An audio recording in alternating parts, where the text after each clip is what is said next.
Sagai gindulo, muzaya gai gendui koi dewa.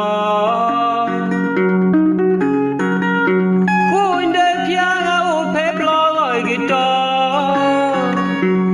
kai tu tawe endo pia paindo pet dui koi dewa.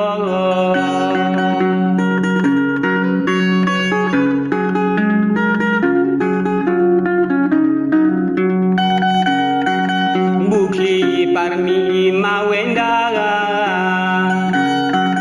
nedagamu degagwa kobu koglaga mamu huweya le tokwe to nimbaga la goga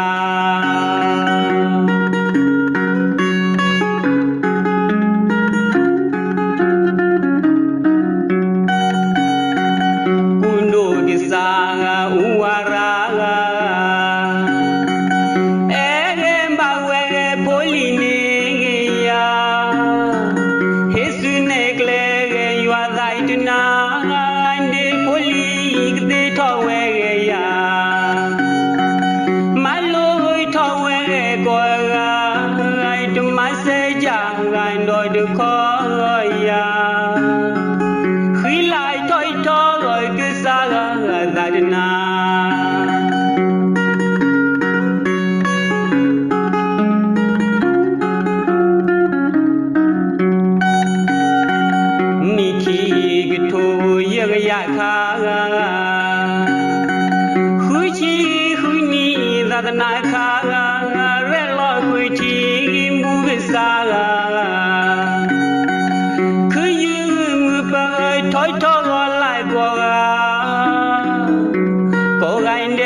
Sagai gindulo, muzaya gai gendui koi dewa.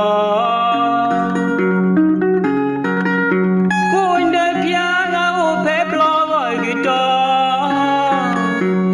kai tu tawe no pia paindo pet dui koi dewa.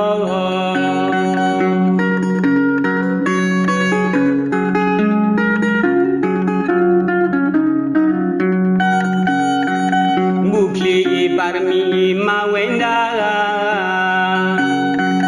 nedagamu degagwa kobu koglaga mamu huweya le tokwe to loi nimbaga la goga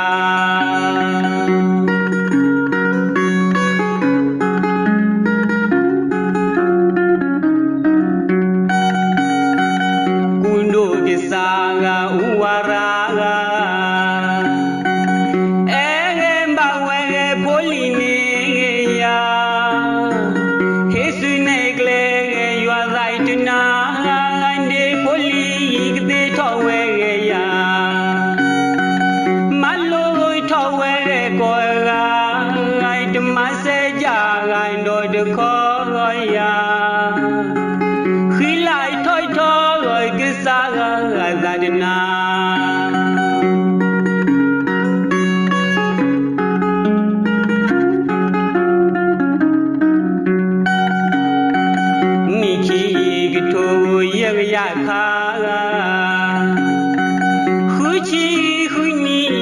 Nai